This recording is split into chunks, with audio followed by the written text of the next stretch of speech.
لا إله إلا الله لا إله إلا الله لا إله إلا الله لا إله إلا الله لا إله إلا الله لا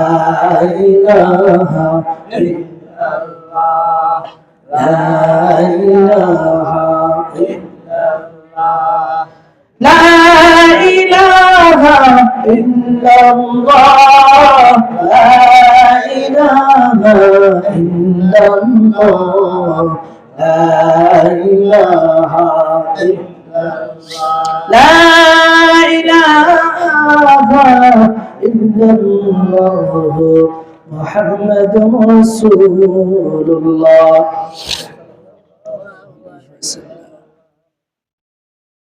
পশ্চিম হানিপার তাঁতিবাড়ির উদ্যোগে আয়োজিত সপ্তম বার্ষিক ওয়াজ মাহফিলের সম্মানিত সভাপতি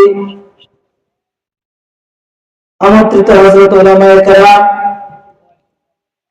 আমার সামনে উপবিষ্ট মুরব্বিয়ানে আযম, মহান রব্বুল আলামিনের দরবারে সকলে কৃতজ্ঞতা জ্ঞাপন করি। সকলে একবার পড়েন আলহামদুলিল্লাহ। এই যে বেহেশতের বাগানে আমরা বসতে পেরেছি, এতে কি আমরা খুশি না বেজার? লাভ নাকি লস? মানুষ, আমাদের স্বভাবগত গুণ হলো মানুষ যা জানে না সেটার কদর করে না। যে জিনিসের কদর বোঝে না তার প্রতি মানুষের আকর্ষণও থাকে না। মানুষ জন্ম থেকেই দুনিয়াতে আসার পর ছোট কাল থেকেই বুঝে যে টাকা হইলে মজা পাওয়া যায়। টাকা হইলে কি পাওয়া যায়? মজা পাওয়া যায়। আরেকটু বড় হইলে দেখে টাকা হইলে অনেক কাজই করা যায়। যখন প্রাপ্তবয়স্ক হয় তখন সে বুঝে দুনিয়ায় টাকা ছাড়া চলা অসম্ভব। এই জন্য মানুষ টাকার পিছনে দৌড়, টাকার পিছনে খানা নাই, পিনা নাই, আমল খবর নাই, নামাজের খবর নাই। আগে আমার কি দরকার? টাকার দরকার। অথচ এই দুনিয়াতে একটা মানুষের জীবন 60 থেকে 70 বছরের জীবন, তার ভিতরে ছোট কাল চলে যায় 15 থেকে 20 বছর ফাও হেলায় খেলায়, বুঝতে না বুঝতে। তারপরে 60-এর পরে তো আর শরীরে রোগ থাকে না, শক্তি থাকে না। তাহলে মাঝখানে 30 থেকে 40 বছরের জিন্দেগি, কি বলেন? এই 30-40 বছরের জিন্দেগির জন্য আমরা আবাদুল আবাদ পরকালের জীবনকে আমরা শেষ করে দিচ্ছি। যে রব্বুল আলামিন এই পরীক্ষার জগতে আমাদেরকে পাঠাইলেন, সে রব্বুল আলামিন সম্পর্কে আমরা একেবারে গাফেল হয়ে গেছি। এমন একটা অবস্থা, কোরআনের ভিতরে আল্লাহ তাআলা কত শাস্তির কথা বলেছেন। ওয়ালাকাদ আরসালনা ইলা উমামিন মিন ক্বাবলিকা ফাআখাযনাহুম বিল বাসাই ওয়াদ দাররা। আর অনেক আয়াত আছে। ফাকুল্লান আখাযনা বিযামবিহি ফামিনহুম মান আরসালনা আলাইহি হাসিবা ওয়া মিনহুম মান আখাযাতহু সাইহা ওয়া মিনহুম মান খাসাফনা বিহিল আরদ ওয়া মিনহুম মান আগরাকনা। এমন বহু জাতি গেছে, আল্লাহ রাব্বুল আলামিন বলেন সময় কম, যাদেরকে আমি বিকট আওয়াজ দিয়ে ধ্বংস করে দিয়েছি, যাদেরকে পানির জলোচ্ছ্বাস দিয়ে, তাদেরকে তুফান দিয়ে শেষ করে দিয়েছি, যাদেরকে আমি ভূমিকম্প দিয়ে তাদেরকে জমিনের নিচে ধসায় দিয়েছি, যাদেরকে ঝঞ্ঝা বায়ু দিয়ে আমি তাদেরকে ধ্বংস করে দিয়েছি। এমন বহু জাতি আল্লাহ তাআলা ধ্বংস করেছেন। তারপরেও আমরা মুসলমান আল্লাহর সম্পর্কে কি গাফেল। আল্লাহ তাআলা সূরা আল ইমরানের 26-27 নম্বর আয়াতে বলেন,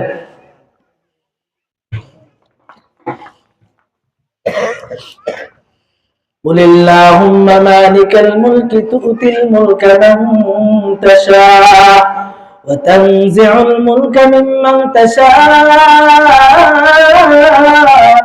وتعز من تشاء وتذل من تشاء بيدك الخير। আল্লাহ রাব্বুল আলামিন বলেন, হে নবী আপনি জানিয়ে দেন মালিকাল মুলক, পুরা বিশ্ব জগতের সকল ক্ষমতার মালিক হলাম আমি আল্লাহ। জোরে বলেন কে? আল্লাহ। সকল ক্ষমতার মালিক আমি আল্লাহ। তুতিল মুলকা মান তাশা, আমি যাকে চাই তাকে রাজত্ব দেই। ওয়া তুইজ্জু মান তাশা, এবং যাকে চাই আমি আল্লাহ তাআলা সম্মান দেই। ওয়া তুযিল্লু মান তাশা, যাকে চাই তাকে অপমান করি। ওয়া তুইজ্জু মান তাশা ওয়া তুযিল্লু মান তাশা, যাকে চাই তাকে সম্মান দেই, যাকে চাই তাকে আমি আল্লাহ তাআলা লজ্জিত করি, অপদস্থ করি। যাকে চাই আমি সম্পদ দান করি, যাকে চাই আল্লাহ তাআলা সংক্ষেপে মৌলিকভাবে এখানে বলে দিলেন কয়েকটা কথা। যাকে চাই আমি সম্মান দেই, যাকে চাই অপদস্থ করি, যাকে চাই আমি মসনুদে বসাই, আবার যাকে চাই তাকে টেনে এসে আমি নামায় দেই। আমি আল্লাহ তাআলা সকল ক্ষমা করার ক্ষমতার অধিকারী, একমাত্র আমার হাতে। আল্লাহ তাআলা পরে বলছেন, হে নবী আপনি তাদেরকে ঘোষণা করে আপনার উম্মতদেরকে জানায়া দেন, ইন্নাল্লাহা আলা কুল্লি শাইইন কাদির। আল্লাহ রাব্বুল আলামিন বলেন, হে নবী আপনি জানায়া দেন, সব ক্ষমতার মালিক হলো একমাত্র আল্লাহ তাআলা। কে? সব ক্ষমতার মালিক একমাত্র আল্লাহ তাআলা। তাহলে আমরা যে বলি সার্বময় ক্ষমতার মালিক জনগণ, কি আমাদের সংসদে কি লেখা? সর্বময় ক্ষমতার মালিক কে? আর জনগণ। আপনি মানেন না মানেন, আমাদের সংসদের মূল থিওরি এইটা। আমাদের সংবিধানের মূল থিওরি কি? Majority percent granted. মেজর যা বলবে তা, তার মানে কি? যদি শতকরা 80% মানুষ বলে মত বৈধ করে দাও, বৈধ হয়ে যাবে। যদি মেজর মানুষ বলে সুদ বৈধ, তাহলে দেশীয় আইনে সুদ বৈধ। এটাকে বলা হয় মেজরিটি পার্সেন্ট গ্রান্টেড। অথচ ইসলাম কি বলে? ইসলাম বলে وَإِن تُطِعْ أَكْثَرَ مَنْ فِي الْأَرْضِ يُضِلُّوكَ عَنْ سَبِيلِ اللَّهِ। ইসলাম বলে, হে নবী শুনে রাখেন, হে আমার বন্ধু, وَإِن تُطِعْ أَكْثَرَ مَنْ فِي الْأَرْضِ يُضِلُّوكَ عَنْ سَبِيلِ اللَّهِ, যদি আপনি অধিকাংশ মানুষের রায় আপনি শোনেন, অধিকাংশ মানুষ যেদিকে যায় আপনি যদি সেদিকে যান, হে নবী আপনি শোনেন, অধিকাংশ মানুষ যেদিকে যায় যদি আপনি সেদিকে যান, তাহলে আপনি কিন্তু পথভ্রষ্ট হয়ে যাবেন। জোরে বলেন নাউজুবিল্লাহ। কেননা কোরআনের বিভিন্ন জায়গায় আল্লাহ তাআলা বলেছেন, ওয়ালাকিন্না আকসারাহুম লা ইয়াকিলুন, ওয়ালাকিন্না আকসারাহুম লা ইয়ালামুন, ওয়ালাকিন্না আকসারাহুম লা ইয়াফকাহুন। অধিকাংশ মানুষই বুঝে না, অধিকাংশ মানুষেরই জ্ঞান নাই, অধিকাংশ মানুষেরই কোরআন হাদিসের বুঝ নাই, অধিকাংশ মানুষেরই চিন্তা ভাবনা করার মতো জ্ঞান নাই। এটা কার কথা? এই জন্য আল্লাহ রসুলকে বললেন, আপনি যা মানুষ যেদিকে যায় আপনি সেদিকে যাবেন না। আপনার রসুল আল্লাহ তাআলা কি বলে সে অনুযায়ী আপনাকে চলতে হবে।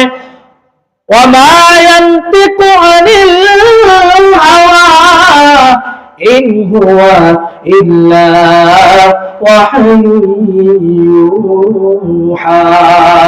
আল্লাহু আকবার। আল্লাহ তাআলা বলেন, হে আমার উম্মতরা শুনে রাখো, হে আমার বান্দারা শুনে রাখো, তোমাদের নবী নিজের থেকে একটা কথাও বলেন না। আমি আল্লাহ তাআলা যা ওহী অবতীর্ণ করি তাই তারা শুধুমাত্র বলে সুবহানাল্লাহ।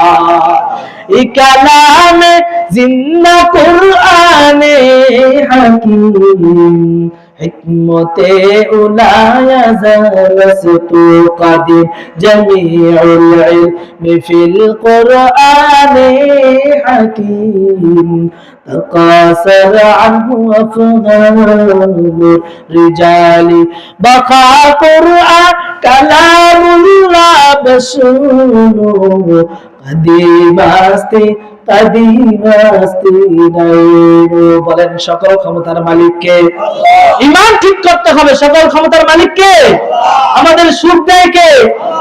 আমাদের দুঃখ দেয় কে? কাউকে সন্তান দেয় কে? আবার কাউকে সন্তান হারা করে রাখেন কে? আবার কাউকে ছেলেও দেয়, মেয়ে দেয়, কে দেয়? এই জন্য ঈমান পাকাপোক্ত করতে হবে। সব ক্ষমতার মালিক আল্লাহ তাআলা। আল্লাহ ছাড়া আর করনেওয়ালা কেউ নাই, আল্লাহ ছাড়া আর কেউ করনেওয়ালা কেউ নাই। এই জন্যই তো কবি বলেন, আচ্ছা মানুষ বলো দেখি রাত্রি কেন কালো, চাঁদ সূর্য কোথা হতে পেল এত আলো। চাঁদ সূর্য কে তৈরি করেছেন? এই আলো কে দিয়েছেন? বিজ্ঞান বলে সূর্য 1 মিনিটে যে তাপ দিতে পারে, 1 মিনিটে সূর্য যে তাপ, যে প্রচন্ড তাপ সে সঞ্চার করতে পারে। পৃথিবীর ভিতরে যত মানুষ আছে সব মানুষ আগুন দিয়ে যদি তাপ তৈরি করে, সূর্যের 1 মিনিটের তাপ তার চাইতে বেশি। জোরে বলেন সুবহানাল্লাহ। এই ক্ষমতা দিয়ে সূর্যকে কে বানিয়েছে? والشمس تجري لمستقر لها ذلك تقدير العزيز العليم। বলেন আল্লাহু আকবার। এই সূর্য এবং চন্দ্রকে আল্লাহ তাআলা সৃষ্টি করেছেন, সেদিকে যাচ্ছি না। বলতেছিলাম সকল ক্ষমতার মালিক কে? আচ্ছা মানুষ বলো দেখি রাত্রি কেন কালো, চাঁদ সূর্য কোথাও হতে পেল এত আলো। পশু পাখি কয় না কথা, মানুষ কেনে কয়, বলো বলো এসো মানুষ কেমন করে হয়। ফুলগুলো সব নানান রঙের কেমন করে হয়, পাতাগুলো সবুজ বটে ফুলের মতো নয়। দুধ কেন হয় সাদা, মরিচ কেন ঝাল, আমগুলো সব পাকলে পরে কেমনে হয় তালাল। আমরা সবাই বাস করি ভাই এই দুনিয়ার রঙে, ঠিক না? আমরা সবাই বাস করি ভাই এই দুনিয়ার রঙে, হাতের রেখা আর চেহারা মিলে না কারোর সঙ্গে, আর মিলে না কথার ধরন আঙ্গুলের টিপ। আল্লাহ তাআলা একজন আছে প্রমাণ হলো ঠিক। এগুলো সব করেন কে? আর গিয়ায় কে আছে দমিনে ইয়াদ ওয়াহদাহু লা শারীকা লাহু গুয়াদ কাদির কুদরত দারি বার কামাল আনতা রব্বি আনতা হাসবি যুল জালাল। তুই কাদের জালিলুল্লাহ জাহাদার ঘর হালে তুই মেরা নগাহদার। সম্মানিত উপস্থিতি, সূরা আলে ইমরানের যে 26 নম্বর আয়াত তেলাওয়াত করলাম, এই আয়াতের একটা শান নুজুল আছে। আমরা এখানে মুষ্টিময় লোক এখানে বসা, বেশিরভাগ মানুষ প্যান্ডেলের বাইরে। বেশিরভাগ মানুষ কি ভালো কাজ করলো নাকি দুনিয়াবি কাজে ব্যস্ত? তার মানে বেশিরভাগ মানুষ ভালো কাজে থাকে না। বেশিরভাগ মানুষ কি থাকে না? ভালো কাজে থাকে। একটা বাস্তব প্রমাণ। এই জন্য এই আয়াতের একটা শান নুজুল বলে তাফসীরে মারিফুল কোরআন দেখেন, তাফসীরে ওসমানী দেখেন, তাফসীরে রুহুল মাআনি, এই তাফসীরগুলোতে যতটুকু দেখলাম, এই তাফসীরগুলোতে বলেছেন খন্দকের যুদ্ধে। কিসের যুদ্ধ? খন্দকের যুদ্ধ।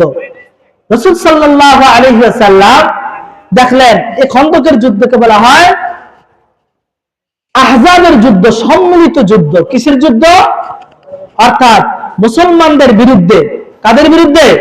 মুসলমানদের বিরুদ্ধে কুরাইশরা, ইহুদিরা এবং মুনাফিকরা চতুর্দিক থেকে সম্মিলিতভাবে তারা ঐক্যবদ্ধ হয়ে মুসলমানদের বিরুদ্ধে লড়াই করার জন্য তারা চেষ্টা করলেন, তারা ঐক্যবদ্ধ হলেন। এমন সময় রাসূল সাল্লাল্লাহু আলাইহি ওয়াসাল্লাম সাহাবায়ে কেরামদেরকে নিয়ে পরামর্শে বসলেন।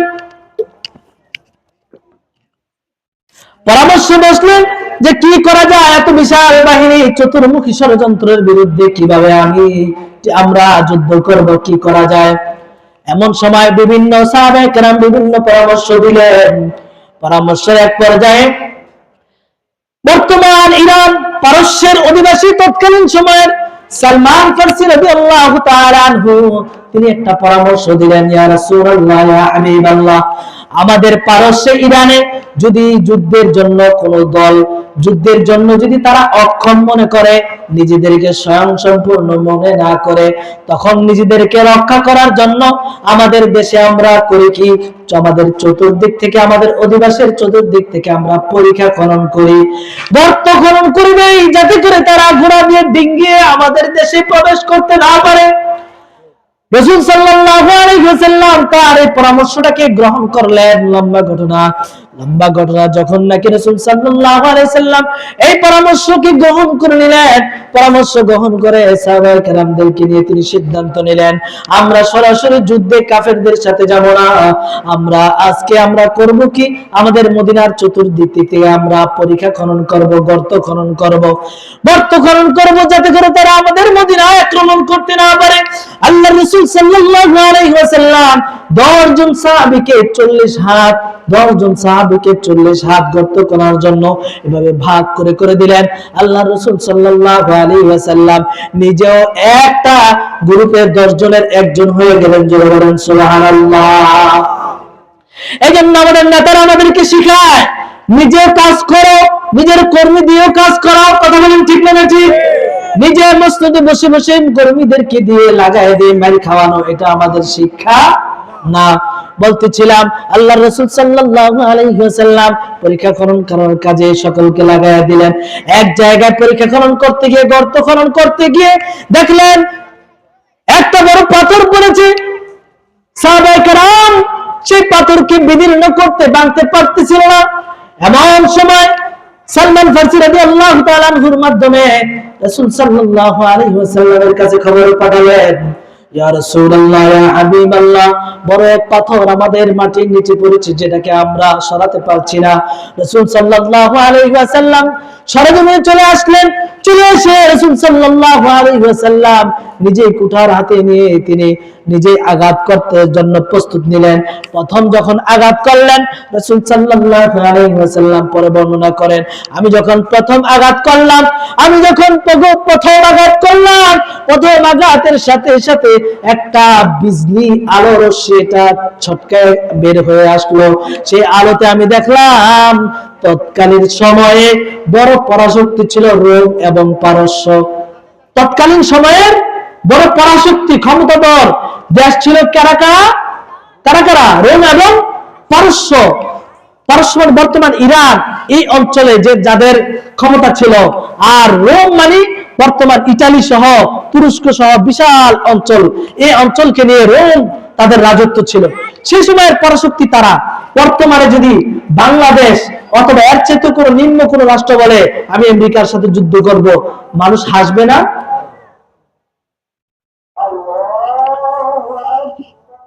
রাসূল সাল্লাল্লাহু আলাইহি ওয়াসাল্লাম বললেন, আমাকে আল্লাহ তাআলা এই বিজলির মাধ্যমে দেখায় দিলেন যে রোম এবং পারস্য, এক আঘাতে পারস্য, আরেক আঘাতে রোম, এই দুই শহরকে আল্লাহ তাআলা মুসলমানদের অধীনস্থ করে দিবেন। যারা বলেন সুবহানাল্লাহ। তখন মুনাফিকরা এই কথা শুনে টিটকারি করা শুরু করলো। 2-4 জন মানুষ যুদ্ধ করার ক্ষমতা রাখে না, এই জন্য গর্ত করতেছে। তারা বলে রোম পারস্য পরাজিত করবে। এই টিটকারি যখন মারা শুরু করলো, তখন আল্লাহ তাআলা আয়াত নাযিল করলেন, কুলিল্লাহুম্মা মালিকাল মুলক, সকল ক্ষমতার মালিক কে? আল্লাহ তাআলা বলেন সকল ক্ষমতার মালিক হলাম আমি। অন্য স্থানে আল্লাহ তাআলা বলেন, লা আমলিকু লিনাফসি দাররান ওয়ালা নাফআন ইল্লা মা শাআল্লাহ। আল্লাহ তাআলা বলেন, হে নবী আপনি বলে দেন সকল ক্ষমতার মালিক হলেন আল্লাহ তাআলা। আমি নিজেই আমার নিজের জন্য কোনো ক্ষমতা, আমার নিজের উপর ক্ষমতা রাখি না। কে বলতেছে? আল্লাহ রাসূল সাল্লাল্লাহু আলাইহি ওয়াসাল্লামকে দিয়ে আল্লাহ তাআলা বলাচ্ছেন, আমি নিজেই আমার নিজের উপর ক্ষমতা রাখতে পারি না, আল্লাহ তাআলা যদি না চান। আল্লাহ চাইলে আমি অনেক কিছু করতে পারি, আল্লাহ না চাইলে আমি নিজেই কিছু করতে পারি না। যেমন চাচা আবু তালেবকে ইসলাম গ্রহণ করার জন্য কত চেষ্টা করেছেন, শেষ পর্যন্ত আল্লাহ তাআলা চান নাই, বিদায় হয় নাই। বলতেছিলাম সেই আল্লাহর রাসূল বলতেছেন, অন্য জায়গায় সূরা জিনের ভিতরে এসেছে, কুল্লাই ইউজিরুনি মিনাল্লাহি আহাদ ওয়ালান আজিদা মিন দুনি মুলতাহাদা। আর অনেক আলোচনা আছে। আল্লাহ রাসূল সাল্লাল্লাহু আলাইহি ওয়াসাল্লাম এক হাদিসে বলেন, মুসলিমে এসেছে, আরো হাদিসের কিতাবে এসেছে যে আনকিনি নাফসাকা ইয়া ফাতিমা, হে ফাতেমা তুমি নিজেকে তুমি জাহান্নাম থেকে বাঁচাও। কাকে বলতেছে? নিজের মেয়ে ফাতেমাকে বলতেছে, হে ফাতেমা তুমি নিজেকে জাহান্নাম থেকে বাঁচাও, তুমি নিজেকে জাহান্নাম থেকে বাঁচাও। কেননা কিয়ামতের ময়দানে তুমি যদি জাহান্নামী হয়ে যাও, আল্লাহ তাআলা যদি আমাকে সুযোগ না দেয়, আমি কিন্তু তোমাকে বাঁচাতে পারবো না। ওই মুসলমান ভাইরা, মা বোনেরা, গোসা করে খেয়াল করে শুনেন, আজকে যারা আমরা বিভিন্ন মাজার, বিভিন্ন ব্যক্তির উপর কেয়াস করে বসে আছি, আমার মুফতি সাহেব আমাকে সুপারিশ করে জান্নাতে নিয়ে যাবে, আল্লাহ তাআলা বলছেন, আল্লাহর রাসূল বলতেছেন, সূরা নাবার ভিতরে এসেছে, লা ইয়ামলিকুনা ইল্লা রাব্বিস সামাওয়াতি ওয়াল আরদ ওমা বাইনাহুমার রাহমান লা ইয়ামলিকুনা মিনহু খিতাবা। কিয়ামতের ময়দানে আল্লাহ তাআলার নির্দেশ ছাড়া কোন ব্যক্তি আল্লাহ তাআলার সামনে দাঁড়াইয়া কথাও বলার সাহস করবে না। কত কঠিন অবস্থা তৈরি হবে সেই সময়। একমাত্র আল্লাহ তাআলা যাকে ক্ষমতা দিবেন, আল্লাহ রাসূল সাল্লাল্লাহু আলাইহি সাল্লামকে প্রথম সুপারিশের ক্ষমতা দিবেন, তিনি সুপারিশ করবেন। মাকামে মাহমুদ যাকে দেওয়া হয়েছে, তারপরে যে সকল ব্যক্তিরা হেদায়েত প্রাপ্ত হবে, আলেম ওলামা, তারা যদি নিজেরা জান্নাতি হয়, তারাও সুপারিশ করার ক্ষমতা পাবেন। কিন্তু প্রথম নিজেদেরকে মুক্তি পাইতে হবে। এই জন্য মুসলমান ভাই বোনেরা, সকলকে লক্ষ্য করে বলছি, একমাত্র আল্লাহর দিকে মুতাওয়াজ্জিহ হন, আল্লাহর ইবাদত করেন, নামাজ বাদ দিয়ে, পর্দাকে বাদ দিয়ে, হক হালাল বাদ দিয়ে আপনি বলবেন ডাইরেক্ট জান্নাতে যাইবেন, কোন পিশাব আপনাকে সার্টিফিকেট দিয়ে দিবে, এই আশা নিয়ে যদি বসে থাকেন, মৃত্যুর পরে কঠিন শাস্তি ছাড়া আর কোনো উপায় থাকবে না। কথা বলেন ঠিক না বেঠিক? সময় অনেক হয়ে গেছে, আল্লাহ তাআলা আমাদেরকে বুঝার, সে অনুযায়ী আমল করে আমাদের জীবনকে সুন্দর করে পরকালের জীবনের পথে আমাদের যেন পথকে যেন সুগম করে আমরা যেতে পারি। আল্লাহ তাআলা আমাদের সকলকে তৌফিক দান করে। সকলে বলি আমিন।